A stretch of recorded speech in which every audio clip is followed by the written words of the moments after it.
നമസ്കാരം, കേരള ന്യൂസിലേക്ക് സ്വാഗതം. ഞാൻ പത്മകുമാർ, എന്നോടൊപ്പം ഉള്ളത് VKR മോഹൻ. സാർ നമസ്കാരം. നമസ്കാരം. സാറേ, നമ്മുടെ തെരഞ്ഞെടുപ്പ് അടുക്കുകയാണ്. തെരഞ്ഞെടുപ്പ് അടുക്കുമ്പോൾ LDF ആണോ UDF ആണോ കേരളം ഭരിക്കാൻ പോകുന്നത് എന്ന ഒരു ആശങ്ക ജനങ്ങളിലേക്കുണ്ട്. അത് BJPയെ സംബന്ധിച്ച് BJPക്ക് LDF ഒന്ന് 5 വർഷം ഭരിച്ച് കുളമാക്കി കിട്ടിയാൽ കൊള്ളാമെന്ന് അവർ ആഗ്രഹിക്കുന്നുണ്ട്. എന്താണ് ഇവിടെ നടക്കാൻ പോകുന്നത് സാർ? എന്താണ് സാറിൻ്റെ ഒരു പ്രഡിക്ഷൻ? എന്താണ് നടക്കാൻ പോകുന്നത്? താങ്കൾക്ക് ആദ്യത്തെ ചോട് പിഴച്ചു ഇൻട്രോയിൽ തന്നെ ആശങ്ക ഉണ്ടെന്ന് പറഞ്ഞ അർത്ഥം എന്നാ? LDF ആണോ UDF ആണോ വരാൻ പോകുന്ന ആശങ്ക എന്ന് പറയുമ്പോൾ ആര് വന്നാലും ആശങ്ക. ജനം ആശങ്കയുടെ കാണുന്നത് എന്നാ വരാൻ പോകും. മറിച്ച് ഇവിടെ ഇപ്പോഴത്തെ LDFകാർക്കും ആശങ്ക, കോൺഗ്രസ്സുകാർക്കും ആശങ്ക. അതാണ് നിലവിൽ പ്രകടമായി ഉള്ള എല്ലാ ഇൻഡിക്കേറ്റേഴ്സും നമ്മൾ ഭാഗ്യമായിട്ട് കാണുന്ന എല്ലാ ഇൻഡിക്കേറ്റേഴ്സും UDF അനുകൂലമാണ് പ്രകടമായിട്ട്. കഴിഞ്ഞ 2021 വേറെ ആദ്യഘട്ടത്തിൽ അങ്ങനെ തന്നെയായിരുന്നു.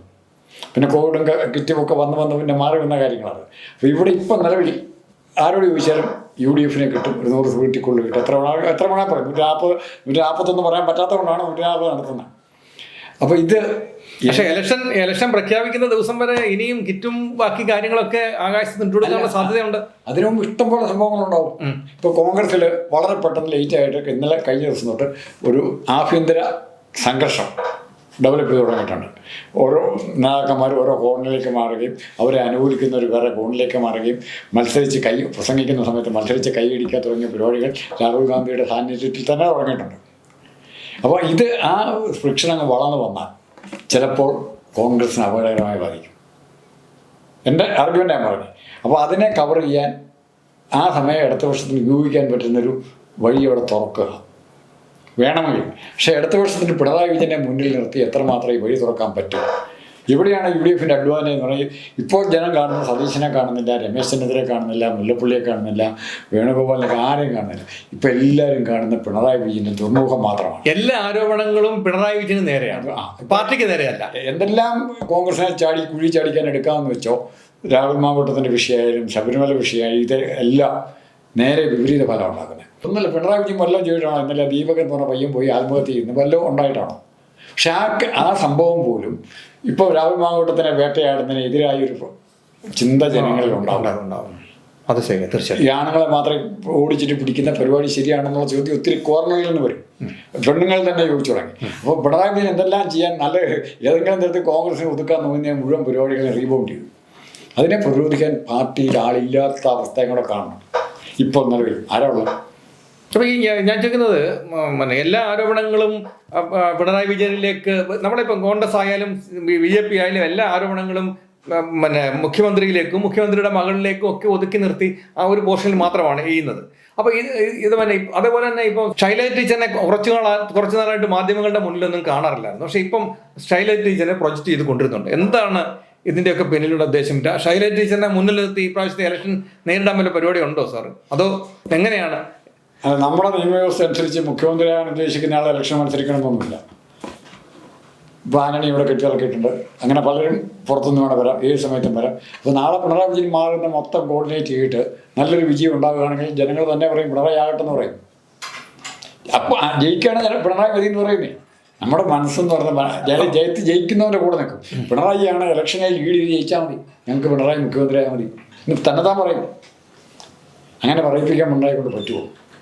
തൽക്കാലം പിണറായിയുടെ മുഖം കാണാൻ ജനം ആഗ്രഹിക്കുന്നില്ല. അതിന് പകരം കാണിക്കുന്ന ശൈലജയുടെയോ രാധാകൃഷ്ണൻ്റെ ആരുടെയെങ്കിലും മുഖം കാണിക്കാൻ പോകുന്നത്. ആ മുഖത്തെ കാണിച്ചുകൊണ്ട് തെരഞ്ഞെടുപ്പ് ജയിച്ചു കഴിയുമ്പോൾ ബഹുഭൂരിപക്ഷം ജനങ്ങൾ ഇലക്ഷൻ വർക്ക് ലീഡ് ചെയ്യുന്നവരാ. ഇന്നലെ MIB പറഞ്ഞു, എന്നാണേലും ഇലക്ഷൻ്റെ പ്രവർത്തനം ലീഡ് ചെയ്യാൻ പോകുന്നത് പിണറായി വിജയനായിരിക്കും. ബാക്കിയൊക്കെ നിങ്ങൾ വ്യാഖ്യാനിക്കാതിരിക്കുകയോ എന്നൊരു കൃത്യമായ ഡയറക്ഷൻ ആര് കൊടുത്തു? പാർട്ടി തന്നെ കൊടുത്തിട്ടുണ്ട്. അപ്പോൾ എന്നിട്ടും പിണറായി വിജയനെ ലീഡ് ചെയ്തിട്ടും പാർട്ടി ദയനീയമായിട്ട് തോക്കാമെങ്കിൽ പാർട്ടി എത്രയോ പേരെ തള്ളി പറഞ്ഞിരിക്കുന്നു. എത്രയോ നേതാക്കന്മാരെ പാർട്ടി കാലാകാലങ്ങളിൽ തള്ളി പറഞ്ഞിട്ടുണ്ട്. അച്ഛനാണെന്ന് തള്ളി പറഞ്ഞില്ലേ? പിണറായി തോൽവിയിലേക്ക് വരുന്നെങ്കിൽ പിണറായി തള്ളി പറഞ്ഞിട്ട് പാർട്ടിയുടെ മടിയും കാണിക്കില്ലെന്ന്. അങ്ങനെ ഗുണം കമ്മ്യൂണിസ്റ്റ് പാർട്ടിക്കുണ്ട്. പക്ഷെ അങ്ങനെ അത്രമാത്രം അങ്ങനെ അല്ലല്ലോ സാർ. ഇപ്പം പാർട്ടി എന്ന് പറയുന്നത് പിണറായി എന്ന രീതിയിലേക്കാണല്ലോ ഇപ്പം സംഗതി കൊണ്ടുവന്ന് വെച്ചിരിക്കുന്നത്. ഈ 10 വർഷക്കാലത്തെ ഭരണം കൊണ്ട് AKG സെന്ററിൽ നിന്ന് നല്ല കാര്യങ്ങൾ തീരുമാനിക്കുന്നത്, ഇവിടെ തീരുമാനിക്കുന്ന കാര്യങ്ങൾ AKG സെന്ററിലേക്ക് അയക്കുക മാത്രമായി ചെയ്തുകൊണ്ടിരിക്കുന്നത്. ഇത് ഒപ്പിട്ടൊക്കെ പറഞ്ഞ് പാർട്ടി അംഗീകരിച്ചേക്കാൻ പത്രക്കുറിപ്പ് ഇറക്കിയേക്കാൻ അത്രേ ഉള്ളൂ. ഈ സെൻട്രലിൽ നിന്ന് ഒരു പത്രക്കുറിപ്പ് ഇറക്കി ഇറക്കിക്കോളാം ഗോവിന്ദനോട് പറയും, ഗോവിന്ദ മാഷ പറയും, ഗോവിന്ദ മാഷ ഇറക്കും. പക്ഷേ പിണറായി വിജയൻ AKG സെന്റർ ഇരിക്കുകയും അച്യുതാനന്ദൻ മുഖ്യമന്ത്രിയായിരിക്കുന്നത് ചെയ്ത സമയത്ത് ഇങ്ങനെ ആയിരുന്നില്ല. അവിടുന്ന് തീരുമാനിക്കുന്ന കാര്യങ്ങളല്ലാതെ ഒന്നും നടപ്പാക്കാൻ അച്യുതാനന്ദന് കഴിയുമായിരുന്നില്ല. അപ്പോൾ അത്രമാത്രം പിടി പിണറായി വിജയനെ പാർട്ടിയിൽ ഉള്ളിടത്തോളം കാലം പിണറായി വിജയനെ അങ്ങനെ നാളെ ഒരു പരാജയം സംഭവിച്ചാൽ മൂലക്കിരുത്താമെന്ന് ആരെങ്കിലും കരുതുമോ സാർ? ചുമ്മാ പാർട്ടിയെ നമ്മൾ പാർട്ടിയായിട്ടും പാർട്ടി പ്രവർത്തകരുടെ ഒരു വിഭാഗം, പാർട്ടി അനുഭാവികളുടെ വിഭാഗം, വേണമെങ്കിൽ സാഹചര്യങ്ങൾ നോക്കി പാർട്ടി കൂട്ടിയ, അങ്ങനെ പല ഘട്ടത്തിലാണ് വോട്ടേഴ്സ് ഉള്ളത്. ഇതിലെ ഹാർഡ് കോർ പാർട്ടിക്കാർ LDF എന്തെല്ലാം ചെയ്തെന്ന് പറഞ്ഞാൽ, എന്തെല്ലാം വൃത്തികേടിക്കുന്ന പിണറായി വിജയനല്ല നാളെ വീരപ്പനെ പിടിച്ചും ഇവിടുത്തെ മുഖ്യമന്ത്രിയാക്കാമെന്ന് പറഞ്ഞാൽ പോലെ പാർട്ടി പോളിറ്റ് ബ്യൂറോയും സ്റ്റേറ്റ് സെക്രട്ടറിയേറ്റും തീരുമാനിച്ച് വീരപ്പനെ ആക്കിയ ഈ വിഭാഗം ആരുടെ ഗുണം എപ്പോഴും പാർട്ടിയുടെ ഗുണമാണ്. പിന്നെ രണ്ടാമത് പാർട്ടി അനുഭാവികൾ, പാർട്ടിക്ക് തകരാറ് പറ്റരുതെന്ന് ആത്മാർത്ഥമായിട്ട് ആഗ്രഹിക്കുന്ന കുറേ പേരുണ്ട്, അവരും സഹായിക്കും. പക്ഷേ ഈ മനുഷ്യനെ വെച്ചുകൊണ്ട് പോയാൽ പാർട്ടിക്ക് ക്ഷീണമാണെന്ന് തോന്നിയാൽ ഇങ്ങനെ മാറ്റിയാൽ കൊള്ളാവുന്നൊരു അഭിപ്രായം അവരോട് പഠിപ്പിക്കും. പിന്നെ കുറേശ്ശെ ഓരോരുത്തരായിട്ട് അഭിപ്രായം പറയാൻ തുടങ്ങും. ഇപ്പോൾ തന്നെ ഓരോരുത്തരും AK ബാലൻ്റെ പ്രസ്താവനയൊക്കെ എന്താ കാണിക്കുന്നത്? ഒരാൾ AK ബാലൻ്റെ പ്രസ്താവന ന്യായീകരിക്കുന്നു, ഒരാളെ എതിർക്കുന്നു. കാരണം ഏതെല്ലാം തരത്തിലുള്ള കൺഫ്യൂഷൻ ഉണ്ടാവും, ആ കൺഫ്യൂഷൻ മുഴുവൻ പക്ഷേ ചിലരുടെ കൺഫ്യൂഷൻ ഉണ്ടാക്കിയിരിക്കുന്നത്. പക്ഷേ മുസ്ലിം സമുദായത്തിൻ്റെ ഇതിലിപ്പം കഴിഞ്ഞ ദിവസം സജി ചെറിയൻ നടത്തിയ പ്രസ്താവനയും ബാലൻ നടത്തിയ പ്രസ്താവനയും ഒക്കെ നോക്കുമ്പോൾ നമുക്ക് ജനങ്ങൾ ഇങ്ങനെ കൺഫ്യൂഷൻ, ഇവരെന്താണ് ഇവർ ഉദ്ദേശിക്കുന്നത് മനസ്സിലാകാത്ത അവസ്ഥയിലല്ലേ പോകുന്നത്. അത് തോന്നുന്നുണ്ട്. വെറുതെ ഒന്നും അറിയാതെ, ഇതിൻ്റെ പ്രത്യേകത അറിയാതെ ഒന്നും ചെയ്യുന്നതല്ല. ഇതിന് ചില പ്രത്യാഘാതങ്ങളുണ്ടാകുന്നു. ആ പ്രത്യാഘാതത്തെ നമുക്ക് അനുകൂലമായിട്ട് കൊണ്ടുവരാൻ പറ്റും എന്ന് പാർട്ടിയുടെ ബുദ്ധികേന്ദ്രങ്ങളിൽ ആരോ തീരുമാനിച്ചിട്ടുണ്ട്. കോൺട്രവേഴ്സി ഉണ്ടാകണം, മാക്സിമം ഉണ്ടാകണം. ആ കോൺട്രവേഴ്സിയിൽ നിന്ന് നമുക്ക് മുതലെടുക്കാം. ഇന്നലെ ആ ഒരു മുദ്രാവാക്യത്തിൻ്റെ ട്വിസ്റ്റ് മാത്രം നോക്കിയാൽ മതി. വെള്ളാപ്പള്ളി പറഞ്ഞുകൊണ്ടിരുന്ന മുദ്രാവാക്യമുണ്ട്, നമ്പൂരി മുതൽ നായാടികാരെന്നായിരുന്നു. അപ്പോൾ ഇന്നലെ തൊട്ടത് നമ്പൂരി മുതൽ നസ്രാണി വരെ നാക്കി. നായരുടെ താഴെ കൊണ്ട് നസ്രാണി എഴുതിയാൽ പോലും ആ രീതിയിൽ ക്രിസ്ത്യൻസിനെ കൂടെ ആ ഗ്രൂപ്പിലേക്ക് ആകർഷിക്കാനോ ഉൾക്കൊള്ളിക്കാനോ ഉള്ള ശ്രമം. അതായത് BJPയുടെ ഒരു പേരുണ്ട്, ഔട്ട്റീച്ച് ക്രിസ്ത്യൻസിലേക്ക് എത്തുക. അതുപോലെ തന്നെ CPM-ഉം ഒരു നീക്കം തുടങ്ങിയിട്ടുണ്ടോ എന്നൊരു സംശയമുണ്ട്. അതാണ് അവിടെ ഏറ്റവും പ്രധാനപ്പെട്ട കാണുന്നത്. CPM-ൻ്റെ ആ നീക്കം വിജയിച്ചാൽ നമ്മൾ വിലയിരുത്തുന്നതൊക്കെ നേരെ പാളിപ്പോകും. അവിടെയാണ് കോൺഗ്രസിൻ്റെ കണക്കുകൂട്ടൽ എവിടം വരെ പോകുന്നു. കോൺഗ്രസിനുള്ള ഏറ്റവും വലിയ പ്രശ്നം ഇപ്പോൾ തൽക്കാലം മുഖ്യമന്ത്രി സ്ഥാനത്തേക്ക് അറിയപ്പെടുന്ന ക്രിസ്ത്യൻ പേര് പറയാനില്ല. ഒന്നാമത്തെ കാര്യം, മുസ്ലിം പേര് പറഞ്ഞാൽ നേരെ വിപരീതങ്ങളുണ്ടാവുകയും ചെയ്യും. അങ്ങനെ ഒരു ധർമ്മസങ്കടം കോൺഗ്രസിനുണ്ട്. കുളനാടനോ OGM ചെയ്യണം, അങ്ങനെ ഹണി ജോസഫ്, അങ്ങനെ 2-3 പേരേ ഉള്ളൂ. പക്ഷെ ഇവരെ മുഖ്യമന്ത്രി സ്ഥാനത്തേക്ക് പ്രൊജക്റ്റ് ചെയ്യാൻ വേണ്ടി ഇവർ സ്വയം വളർന്നിട്ടില്ല. അത് മുഴുവൻ ദൗർഭാഗ്യവശ നായന്മാർ. സുധാകരൻ ആരോഗ്യപരമായ കാരണങ്ങളാൽ സുധാകരൻ അത്ര സജീവമാകാൻ പറ്റുന്നില്ല. പിന്നെ മുഴുവൻ നായരാണ്.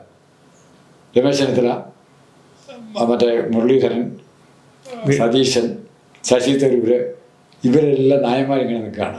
അപ്പോൾ ഈ നായന്മാരുടെ ഒരാൾ പണ്ടൊരു രസമുള്ള കമന്റ് ഉണ്ടായിരുന്നു, നായന്മാരുടെ നേതൃഭാരത്താൽ നടുവൊടിഞ്ഞ കോൺഗ്രസ് എന്നാണ്. അങ്ങനെ ഒടിയോ കോൺഗ്രസിൻ്റെ? ശരി, നായന്മാരുടെ ഈ അടിയുണ്ടാകും. KC വേണുഗോപാൽ അടക്കം നായരാ. അപ്പം ഈ അടിയുണ്ടാകുവാണെങ്കിൽ ഇതല്ല, ഇവർ തമ്മിലാണ് അടിയുണ്ടാകാൻ പോകുന്നത്. അല്ല തന്നെ സാറേ, ഈ തെരഞ്ഞെടുപ്പിൽ പിണറായി വിജയൻ മത്സരിക്കുമെന്ന് മുൻകൂട്ടി അറിയിക്കുന്നു. സാധാരണ ഇത്ര നേരത്തെ അറിയിക്കാറില്ല. 2 മാസം മുമ്പേ തന്നെ പിണറായി വിജയൻ മത്സരിക്കും, പിണറായി വിജയൻ തന്നെ ഈ ഇലക്ഷൻ നേരിടും എന്ന് പറയുന്നുണ്ടായിരുന്നു. അതിനകത്ത് സത്യമുണ്ടോ, അതോ എന്തെങ്കിലും കള്ളക്കളി അതിനകത്തുള്ളിൽ നടക്കുന്നുണ്ടോ? അതിൽ ആ സ്റ്റേറ്റ്മെന്റിൽ സ്വല്പം ഒരു പിന്നോട്ട് പോക്ക് പാർട്ടിയുടെ കാര്യത്തിൽ ഉണ്ടായിട്ടുണ്ട്. നയിക്കുന്നതാണ്. പിണറായി വിജയൻ മത്സരിച്ചുകൊണ്ട് നയിക്കുമെന്നല്ല, LDF-നെ നയിക്കാൻ പോകുന്ന പിണറായിയാണ്. അതെ, അതിനൊത്തിരി വ്യാഖ്യാനം. അല്ല, ഇപ്പം മത്സരിക്കുമെന്ന് പറഞ്ഞില്ലായിരുന്നോ? മത്സരിക്കുന്ന ആദ്യഘട്ടത്തിൽ പറഞ്ഞു. അല്ല, അത് ആദ്യഘട്ടത്തിൽ പറയുകയും ഇപ്പം പറയുന്നില്ല. അപ്പം ഞാൻ ചോദിക്കുന്നത്, ഈ ആരോപണങ്ങൾ മുഴുവൻ ഇപ്പം ദേവസ്വം ബോർഡിന്റെ പ്രശ്നങ്ങളായാലും ജയിലിലുള്ളവർക്ക് 650 രൂപ കൊടുത്തതായാലും ആശാവർക്കറിനെ കണ്ടില്ല എന്ന് നടിക്കുന്നതായാലും, ഇതെല്ലാം ആരോപണങ്ങൾ മുഖ്യമന്ത്രി എന്ന് പറയുന്ന ആളിലേക്ക് ചെല്ലുകയും ആ മുഖ്യമന്ത്രി നയിക്കുമെന്നും പറയുകയും ചെയ്താൽ ഈ ആരോപണങ്ങളുടെ എല്ലാം ഉത്തരവാദിത്വം ഈ പാർട്ടി പറയേണ്ടി വരില്ലേ നാളെ? പിണറായി വിജയൻ പറയും. ഈ പിണറായി വിജയൻ നയിക്കുക മാത്രമാണ് പിണറായി വിജയൻ അതിൻ്റെ ഉത്തരം പറഞ്ഞാൽ മതി. പിണറായി വിജയൻ്റെ കാരണങ്ങൾ പറയാൻ അതിൻ്റെ പിണറായി വിജയൻ്റെ കാരണങ്ങൾ പിണറായി വിജയൻ പറയും. ഓരോരുത്തർക്കും ഓരോ കാരണങ്ങൾ കാണും. പിന്നെ മാർക്സിസ്റ്റ് പാർട്ടിക്ക് വേറൊരു ഗുണമാണ്, ഇത്തിരി താമസിച്ചാണ് എപ്പോഴാണെങ്കിലും തെറ്റ് പറ്റിയെങ്കിൽ തെറ്റ് പറ്റിയെന്ന് പറയും.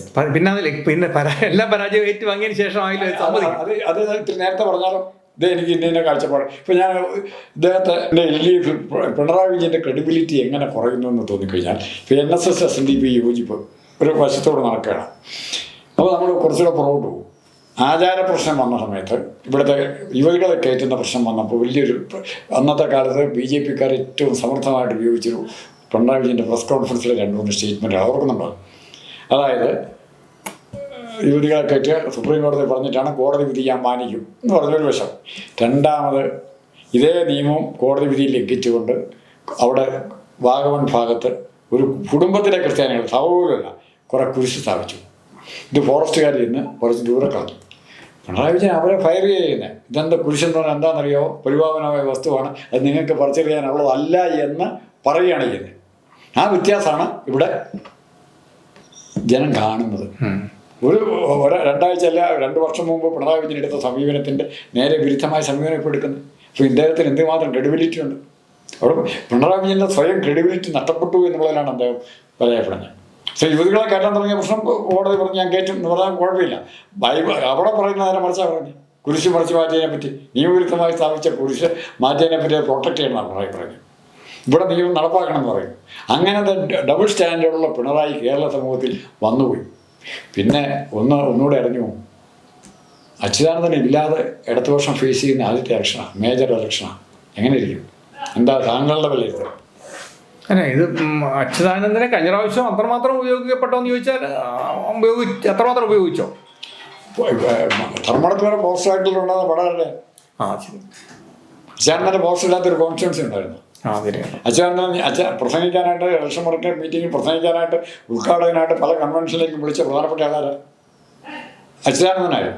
അപ്പോൾ ഞാൻ ചെയ്യുന്നത് ഇപ്പോൾ ശൈലജ ടീച്ചറിനോട് നേരത്തെ പിണറായിക്ക് ഇത്രമാത്രം സ്നേഹം ഉണ്ടായിരുന്നു, അല്ലെങ്കിൽ ടീച്ചറിന് ഇത്രമാത്രം സ്നേഹം പിണറായിയോട് ഉണ്ടായിരുന്നു എന്ന് നമുക്ക് സംശയം ഉണ്ടായിരുന്നു. കാരണം മന്ത്രിസഭയിൽ എടുക്കാതെ അവരെ മാറ്റി കഴിവുള്ള മന്ത്രി എന്ന രീതിയിലൊക്കെ സ്വന്തം കഴിവ് പ്രകടിപ്പിച്ചിട്ടും ആ മന്ത്രിസഭയിൽ എടുക്കാതെ മാറ്റി നിർത്തപ്പെട്ടപ്പോൾ ശൈലജ ടീച്ചറിന് വല്ലാത്ത മനപ്രയാസമാവുകയും അത് അവരുടെ സംസാരത്തിലൊക്കെ അത് പ്രകടിപ്പിക്കുകയും ചെയ്തു. പക്ഷേ ഇപ്പോൾ നേരെ തിരിച്ച് പിണറായി വിജയനെ സപ്പോർട്ട് ചെയ്യുന്ന രീതിയിലുള്ളൊരു മെൻറ്റാലിറ്റിയുമായിട്ട് മുന്നോട്ട് വന്നിരിക്കുന്നു. പത്ര പ്രസ്താവനകൾ നടത്താനും ഒക്കെ മുന്നിലേക്ക് വന്നിരിക്കുന്നു. ഇതെന്താണ് സൂചിപ്പിക്കുന്നത്? ഇപ്പം ഇതേവരെ അച്യുതാനന്ദനെ മുന്നിൽ നിർത്തിയതുപോലെ ശൈലജ ടീച്ചറിനെ കൂടെ മുന്നിൽ നിർത്തി ഈ ഇലക്ഷൻ്റെ നേരിട്ട് മുന്നേറാനാണോ പരിപാടി? ചിലപ്പോൾ ശൈലജയെ ഒന്ന് ഉപയോഗിച്ചാൽ കൊള്ളാമെന്നൊരു ആഗ്രഹം പാർട്ടിയുടെ നേതൃത്വത്തിനുണ്ടാവും. അങ്ങനെയാണ് ഇവിടെ ഇലക്ഷൻ ജയിക്കുന്നതെങ്കിൽ, ശൈലജയെ മുന്നിൽ നിർത്തിയാണ് ജയിക്കുന്നതെങ്കിൽ ഇലക്ഷൻ കഴിയുമ്പോൾ പിണറായി ഉദ്ദേശിക്കുന്ന രീതിയിലായിരിക്കില്ല പാർട്ടിയുടെ കേന്ദ്ര കമ്മിറ്റിയും സ്റ്റേറ്റിലെ സെക്രട്ടേറിയറ്റും പെരുമാറാൻ പോകുന്നത് എന്നാൽ ഞാൻ കണക്കൂട്ടും. CPM-ന്റെ പോളിറ്റ് ബ്യൂറോ എടുക്കുന്ന തീരുമാനം തീർച്ചയായിട്ടും പിണറായിക്ക് അനുകൂലമായിരിക്കും. കാരണം ഈ കേരളത്തിൽ ഇന്ത്യയുടെ മൊത്തം CPM-ന്റെ ധനസ്രോതസ് എന്ന് പറയുന്നത് കേരളത്തിൽ നിന്നുള്ള ചില ഫണ്ടുകളാണ് എന്നുള്ളത് ആരും സമ്മതിക്കത്തില്ല എങ്കിലും അതാണ് സത്യം. ഇവിടെ നിന്നുള്ള സാമ്പത്തിക സ്രോതസ് ഉപയോഗിച്ചാണ് പല ഇന്ത്യയിലെ പോളിറ്റ് ബ്യൂറോ CPM ഓഫീസുകളുടെ പ്രവർത്തനം നടക്കുന്നത്. അപ്പൊ ഇതേപോലെ ഒരു സംഭവത്തിൽ പിണറായി വിജയനെ പോലെ അവർക്ക് വിശ്വസിക്കാൻ പറ്റുന്ന ഒരാളും കേരളത്തിലുണ്ടെന്ന് എനിക്ക് തോന്നുന്നില്ല. ആ രീതിയിൽ ശൈലജ ടീച്ചറിൽ നിന്ന് അങ്ങനെ ഒരു ഗുണം അവർക്ക് പോളിറ്റ് ബ്യൂറോയ്ക്ക് അല്ലെങ്കിൽ ഇന്ത്യയിലെ കമ്മ്യൂണിസ്റ്റ് പാർട്ടികളുടെ ഓഫീസുകൾക്ക് വാടക കൊടുക്കുന്ന ഉൾപ്പെടെയുള്ള കാര്യങ്ങൾ നടപ്പാക്കാൻ കഴിയുമോ? ഇത്രമാത്രം ശൈലജ ടീച്ചർ വന്ന് അതിപ്പോൾ ഒരു കണ്ടീഷൻ നിങ്ങൾ എടുക്കുക. പിണറായി വിജയൻ ജയിക്കുന്ന സാഹചര്യത്തിലാണ് പറയുന്നതെങ്കിൽ പിണറായി വിജയനെതിരായിട്ട് ഇവർ വരില്ല. കേരളത്തിൽ LDF ജയിക്കുകയും പിണറായി വിജയൻ MLA ആയിരിക്കുകയാണെങ്കിൽ വരികയില്ല. മറിച്ച് പിണറായി വിജയനെ മാറ്റി ശൈലജ ടീച്ചറെ മുമ്പിൽ നിർത്തി ഇലക്ഷൻ ജയിച്ചാൽ പിന്നെ പിണറായിയെ കൊണ്ട് അവർക്ക് ആവശ്യമില്ലെന്ന്. അല്ല, അങ്ങനെ നിർത്തി കഴിഞ്ഞിട്ട് പിന്നെ പിണറായി വിജയൻ വരാൻ പാടില്ലായിരിക്കുമോ? അല്ലല്ല, അങ്ങനെയല്ല. അപ്പോൾ ശൈലജ ടീച്ചറിൻ്റെ നേതൃത്വത്തിൽ ഇലക്ഷൻ ജയിച്ച് മന്ത്രിസഭ ഉണ്ടാകുന്ന ഒരു സാഹചര്യം വന്നാൽ അപ്പോൾ പിണറായി വിജയനോട് പറയും മാറി നിൽക്കാൻ പറയും. കാരണം ജയിച്ചില്ലേ ഇവിടെ. അല്ല സാറേ, ഇത് നേരത്തെ പിന്നെ ഗൗരിയമ്മയുടെ കാര്യത്തിൽ ഇത് തന്നെ സംഭവിച്ചാണല്ലോ. ഗൗരിയമ്മയെ മുൻനിർത്തി ഗൗരിയമ്മ കേരളത്തിന് മുഖ്യമന്ത്രി ആകുമെന്ന രീതിയിലേക്ക് ചർച്ച കയറി വന്ന് ആ രീതിയിൽ ജനങ്ങൾ ചിന്തിച്ചു കഴിഞ്ഞപ്പോൾ ഇലക്ഷൻ വന്നപ്പോൾ എന്താ സംഭവിച്ചത്? അവരെ കറിവേപ്പില വരെ മാറ്റിയിട്ടില്ലേ? അതിൻ്റെ അവിടെ 2 കാര്യങ്ങളുണ്ട്. നയനാർക്ക് ഉള്ള പൊതു സ്വീകാര്യത പിണറായി വിജയനില്ല. അല്ലെങ്കിൽ ഇവർക്കുള്ള ശൈലജയ്ക്കുള്ള പൊതു സ്വീകാര്യത എന്ന് പറഞ്ഞാൽ ഗൗരിയമ്മയ്ക്കില്ലായിരുന്നു. കുറച്ച് വ്യത്യാസം ഉണ്ടായിരുന്നു. ഗൗരിയമ്മയുടെ സ്വീകാര്യതയ്ക്ക് ആവശ്യമില്ലാതെ ജാതിയുടെ കളർ കൊടുത്തു. അതിൽ അച്യുതാനന്ദനോടൊപ്പമുണ്ട്. ആ ജാതിയുടെ കളർ ഗൗരിയമ്മയുടെ പൊതു സ്വീകാര്യത പോയി. ഇവിടെ പിണറായി വിജയൻ ആ പൊതു സ്വീകാര്യത ഇല്ല എന്നുള്ളതാണ് ഇപ്പോൾ പ്രശ്നം. ആദ്യഘട്ടത്തിലുണ്ടായിരുന്നു. ആ പൊതു സ്വീകാര്യത നഷ്ടപ്പെട്ടപ്പോൾ നമ്മൾ പിന്നെ ഒന്നുകൂടെ ഏത് പാർട്ടിയിലും വീടിൻ്റെ താഴെ നിന്ന് വീണാൽ പുറകെ വരുന്ന ചവിട്ടി കിടന്നു പോകും. അവിടെ എന്നെ ജയിപ്പിക്കാൻ പറ്റുന്നിടത്തോളം കാലം നിങ്ങളെ കൊണ്ട് എനിക്ക് ആവശ്യമുള്ളൂ. CPM-ന്റെ MLA-മാരെ നിയമസഭയിൽ എത്തിക്കാൻ പറ്റുന്നതുവരെയാണ് പിണറായി വിജയൻ്റെ റോള്. അത് പറ്റുന്നില്ലെങ്കിൽ പിണറായി വിജയൻ തള്ളിപ്പുറത്തിന് ഒരു പിടിയും കാണില്ല. എൻ്റെ ഒരു കണക്കൂട്ടൽ എന്ന് പറഞ്ഞാൽ എല്ലാ ശാപശരങ്ങളും എൻ്റെ പേരിൽ കിട്ടേക്കൂ എന്ന് പറഞ്ഞുകൊണ്ട് പിണറായി വിജയൻ നിൽക്കുകയും ഞാൻ മത്സരിക്കും എന്നുള്ള കാര്യം 2 മാസം നേരത്തെ അറിയിക്കുകയും ചെയ്ത് എല്ലാവരും പ്രസംഗങ്ങളിലും എപ്പോഴും സംസാരത്തിലൊക്കെ ഈ പിണറായി വിജയൻ ഇറങ്ങി പോയിരുന്നെങ്കിൽ എന്നാണ് പറയുന്നത്. CPM ഇറങ്ങി പോയിരുന്നെങ്കിൽ എന്നല്ല ആരും പറയുന്നത്. അപ്പൊ ഇത് ധർമ്മടത്ത് നിൽക്കുമെന്ന് പറയുന്ന അവസാന നിമിഷം പിണറായി വിജയൻ പറയുകയാണ്, ഇല്ല ഞാൻ പുറകിൽ നിന്നുകൊണ്ട് ഞാൻ ഇത് നയിച്ചോളാം, നിങ്ങളൊക്കെ മത്സരിക്കൂ എന്ന് പറഞ്ഞ് പിണറായി വിജയൻ അവിടെ മത്സരിക്കാതിരിക്കുകയും അത് അങ്ങനെ ഒരു അപ്പോൾ ജനങ്ങളുടെ ഏതായാലും പിണറായി വിജയൻ അല്ല വരാൻ പോകുന്നത് എന്ന് പിണറായി വിജയനെ എതിർക്കുന്ന ആൾക്കാർ വിചാരിക്കാം. അപ്പോൾ അവർ ചിലപ്പം CPM അതിന് CPM വോട്ട് ചെയ്യാം, ശൈലജ ടീച്ചർ ആയിരിക്കും ഇനിയും വരാൻ പോകുന്നത് എന്ന് വെച്ച് ശൈലജ ടീച്ചർ CPM വോട്ട് ചെയ്യുക. അവർ നേരത്തെ പറയത്തില്ല എന്ന് അവർ പറയും, ആരാണ് മുഖ്യമന്ത്രി ആകുന്നത് പറയത്തില്ലെന്ന് പറയും. അത് കഴിയുമ്പോൾ പോളിറ്റ് ബ്യൂറോ ഉണ്ട്, ഇവിടെ തന്നെ പിണറായി വിജയനെ അനുകൂലിക്കുന്നവരാണ് പാർട്ടിയിൽ ഏറെയും. ആ രീതിയിലൊക്കെ പിണറായി വിജയൻ മൂന്നാമതും കയറി വരാനുള്ള സാധ്യത. പിണറായി വിജയൻ്റെ 2ാം ഭരണകാലത്തെ ഭരണ വിജയം കൊണ്ടാണ് ഈ ഭരണം കിട്ടിയതെന്നായിരിക്കും പിന്നീട് പറയുന്നത്. 71 സീറ്റ് ഒപ്പിക്കണം. 71 സീറ്റ് ഉണ്ടെങ്കിൽ മാത്രമേ ഭരിക്കാൻ പറ്റുള്ളൂ. 1. 2, പ്രതീക്ഷിക്കാത്ത തരത്തിലുള്ള ക്രിസ്ത്യൻ മുസ്ലിം കൺസോളിഡേഷൻ ഇവിടെ ഉണ്ടാകുകയാണ്. അത് 18, 26, 30, 46% വോട്ട് ആർക്ക് കിട്ടും? ക്രിസ്ത്യൻ മുസ്ലിം വോട്ടുണ്ട്. ഈ 46% ഈ വിഭാഗത്തിൻ്റെ വോട്ടുകളിൽ 80% അല്ലെങ്കിൽ 85% വരെ ഒരൊറ്റ വോട്ട് പുറത്തു പോകാതെ UDFിൻ്റെ പെട്ടി വീഴും. അപ്പോൾ ഇപ്പോഴത്തെ ഹിന്ദുക്കളെല്ലാം കൂടെ ഒരുമിച്ച് വോട്ട് ചെയ്താൽ UDF LDFിന് ജയിക്കാനുള്ള ചാൻസ് ഉണ്ട്. പക്ഷേ ഹിന്ദു കൺസോളിഡേഷൻ അങ്ങനെ ഉണ്ടാകില്ല, പ്രത്യേകിച്ച് നായർ കമ്മ്യൂണിറ്റിയിൽ. SNDPയിൽ കുറച്ചേ ഉണ്ടാവും, താഴോട്ട് വരുന്നവർ ഒട്ടുമില്ലാതെ വരും. നമ്മൾ കേൾക്കുന്ന വാർത്തകൾ ശരിയാണെങ്കിൽ വൈക്കം എന്ന് പറഞ്ഞൊരു സീറ്റുണ്ട്, കാലാകാലങ്ങളിൽ LDF ജയിക്കുന്ന CPIയുടെ സീറ്റാണ്. ആ സീറ്റിലേക്ക് കോൺഗ്രസ് ഇപ്പോൾ പ്രപ്പോസ് ചെയ്യുന്നത് സണ്ണി കവിക്കാട് എന്ന് പറഞ്ഞൊരു ദളിത് നേതാവിനെയാണ്. LIC റിട്ടയർഡ് ഒരാളാണ്, വൈക്കത്തെ LIC വർക്ക് കല്ലറക്കാരനാണ്, ആ നാട്ടിൽ ഫെമിലിയറാണ്, ചാനൽ ചർച്ചകൾ വരുന്ന ഒരാളാണ് സണ്ണി കവിക്കാട്. അപ്പോൾ ആ മനുഷ്യൻ അവിടെ മത്സരിക്കാൻ ചെല്ലുമ്പോൾ അവിടെ തീരുമാനിക്കപ്പെടുന്ന കാൻഡിഡേറ്റുകളിൽ നിന്നുള്ള മത്സരമായിട്ട് മാറുള്ളൂ. അവിടെ UDFിന് അഡ്വാൻറ്റേജ് കിട്ടുക. അത് നമ്മളങ്ങനെ പഠിക്കേണ്ട കാര്യമുണ്ട്. ഇപ്പോൾ സുരേഷ് കുറുപ്പ് ഇവിടെ വന്ന് കോട്ടയത്ത് വന്ന് മത്സരിക്കുമ്പോൾ കോട്ടയത്തിൻ്റെ പശ്ചാത്തലം എന്ന് പറയുന്ന ആർക്കനുകൂലമായിരുന്നു. പശ്ചാത്തലം കംപ്ലീറ്റ് UDF കോൺഗ്രസ് മൈൻഡായിരുന്നു അല്ലേ? പക്ഷെ സുരേഷ് കുറുപ്പിന് ആ പശ്ചാത്തലത്തെ തകർത്ത് കയറാൻ പറ്റി, വേറൊരു ഇമേജ് കൊണ്ടുവന്നു. അങ്ങനെ ഇമേജ് കൊണ്ടുവരുന്ന സ്ഥാനാർത്ഥികൾ വരുമ്പോൾ സ്വാഭാവികമായിട്ടും നമ്മുടെ എല്ലാ ഇലക്ഷൻ കണക്കുകളും കിട്ടും. കരുനാഗപ്പള്ളി ഏത് കോൺസ്റ്റിറ്റ്യുൻസിയാണ്? മുഴുവൻ ഇടതുപക്ഷ കോൺസ്റ്റിറ്റ്യുൻസിയാണ്. കമ്മ്യൂണിസ്റ്റ് പാർട്ടിയുടെ CPIയുടെയോ CPMൻ്റെയോ സഹായം ഇല്ലാതെ ഒരാളിവിടെ ജയിച്ചിട്ടില്ല. മഹേഷ് ഇങ്ങനെ ആദ്യത്തെ പ്രാവശ്യം ജയിച്ചു, അതിൻ്റെ 4 ഇരട്ടി ഭൂരിപക്ഷത്തിൽ പിന്നെ ജയിക്കുന്നു. എങ്ങനെ ഈ 2020 എല്ലാ ട്രെൻഡും എതിരായിരിക്കുമ്പോൾ മഹേഷ് അവിടെ ജയിക്കുക. വിശ്വനാഥ് എങ്ങനെ നോക്കുക? അത് ആ കാൻഡിഡേറ്റിന് പ്രധാനപ്പെട്ട ഘടകമായിട്ട് മാറാൻ പോകുന്ന ഒരു തെരഞ്ഞെടുപ്പാണ്. തീർച്ചയായിട്ടും അത് CPM വളരെ ബുദ്ധിപരമായിട്ടായിരിക്കും ഇപ്രാവശ്യം സ്ഥാനാർത്ഥികളെ നിർത്തുക എന്നുള്ള കാര്യത്തിൽ യാതൊരു സംശയമില്ല. അവർക്ക് എന്ത് രീതിയിലും ഈ ഭരണം പിടിച്ചേ പറ്റൂ. ആകെ CPMൻ്റെ ഒരു പച്ചത്തുരുത്താണ് കേരളം. അത് മാത്രമല്ല ഈ 10 വർഷത്തെ കാര്യങ്ങൾ, ഇപ്പം VD സതീശനാണ് മുഖ്യമന്ത്രിയായിട്ട് വരുന്നത് എങ്കിൽ പിന്നെ പിണറായി വിജയൻ്റെയും പാർട്ടിയുടെയും കാര്യങ്ങൾ ഗതി മുട്ടും. കാരണം അവരെല്ലാം എടുത്തു കൊടയും VD സതീശൻ. പക്ഷേ രമേശ് ചെന്നിത്തലയൊക്കെയാണ് വരുന്നതെങ്കിൽ കുറച്ച് ഫ്ലെക്സിബിളാണ്, അങ്ങോട്ടും ഈ ഒരു അഡ്ജസ്റ്റ്മെൻറ്റൊക്കെ പുള്ളി തയ്യാറാണ്. പണ്ടേ നമ്മൾ പറയാറുണ്ട് പിണറായി വിജയൻ, രമേശ് ചെന്നിത്തല, കുഞ്ഞാലിക്കുട്ടി ആ ഒരു കൂട്ടുകെട്ടിനെ കുറിച്ച് പറയാറുണ്ട്.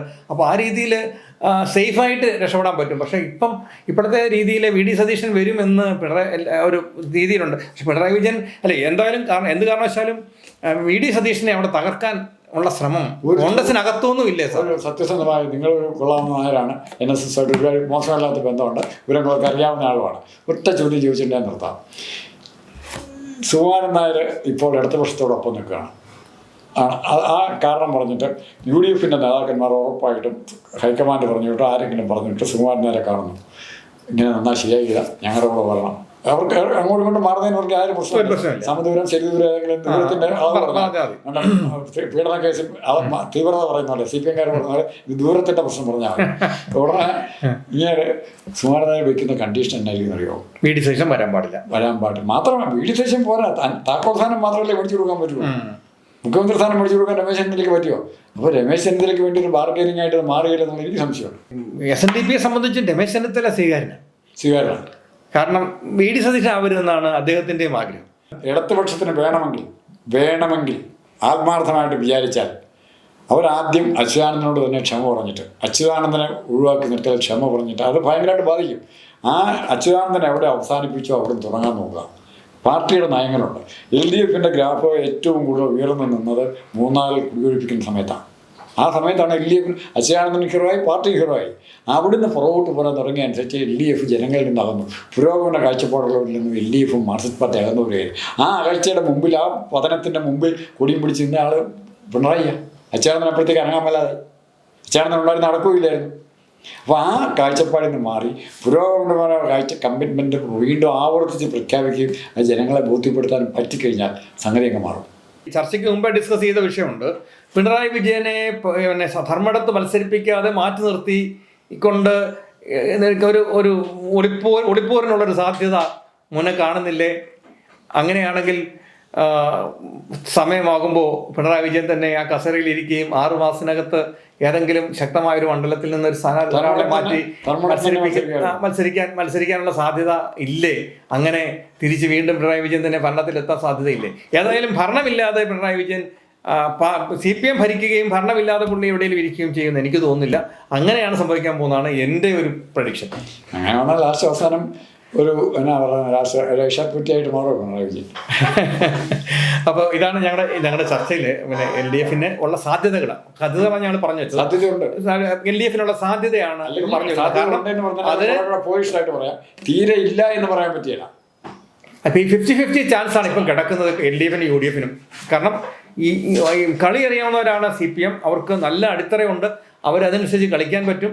എന്നാൽ കോൺഗ്രസിനകത്ത് ഗ്രൂപ്പ് പോര് അല്ലെങ്കിൽ ആളുകളുടെ പോര്, മുഖ്യമന്ത്രി സ്ഥാനത്തേക്കുള്ള ആളുകളുടെ പോര് ഏത് സമയം ഇപ്പോഴും ഉണ്ട്, ഉള്ളിലുണ്ട്. അത് പൊട്ടി പുറത്തേക്ക് എപ്പോൾ ഒഴുകും എന്ന് മാത്രമേ അറിഞ്ഞാൽ മതി. ഇപ്പോഴും അകത്തുണ്ട്. അപ്പം അങ്ങനെ ആ പോര് പൊട്ടി അവിടെ പുറപ്പെടുകയാണെങ്കിൽ LDFന് സുഖമായിട്ട് ജയിക്കാൻ പറ്റും എന്നുള്ളതാണ്. പിന്നെ SNDP NSS സഖ്യമൊക്കെ എത്രമാത്രം സഹായിക്കും, എത്രമാത്രം അവരെ ഉപദ്രവിക്കും എന്നറിയാൻ വയ്യ. ഇവർക്ക് എല്ലാവരെയും കൂടെ ഇപ്പം മലപ്പുറം സൈഡിലുള്ള മുസ്ലിം സമുദായത്തെയും ചങ്ങനാശ്ശേരി നായരെയും വെള്ളാപ്പള്ളി എല്ലാം കൂടെ കൂട്ടിക്കെട്ടിക്കൊണ്ട് ഒരു ഭരണം കൊണ്ടുവരാൻ പറ്റുമെന്ന് തോന്നില്ലേ? എവിടെ എല്ലാം കൊത്തുക്ക്. അപ്പോൾ ഇതൊന്ന് കണ്ടറിയേണ്ടിയിരിക്കുന്നു. ഈ അടുത്ത തെരഞ്ഞെടുപ്പിൽ എന്തൊക്കെയാണ് വരാൻ പോകുന്നത് എന്നുള്ള മാറ്റങ്ങൾ അത് നമുക്ക് വീണ്ടും ചർച്ച ചെയ്യേണ്ടി വരും. അപ്പോൾ ഇപ്പോഴത്തെ ഒരു നിലപാടനുസരിച്ച് ഞങ്ങൾ ഇതാണ് പറഞ്ഞു വെക്കുന്നത്. അപ്പോൾ അടുത്തൊരു ചർച്ചയുമായി ഞങ്ങൾ വീണ്ടും കടന്നു വരും. അത് നന്ദി, നമസ്കാരം. കൂടുതൽ വാർത്തകളും വിശേഷങ്ങളും നിങ്ങൾക്ക് ലഭിക്കാൻ കേരളീയം ന്യൂസ് സബ്സ്ക്രൈബ് ചെയ്യുക. കൂടെ ബെൽ ബട്ടണും അമർത്തുക.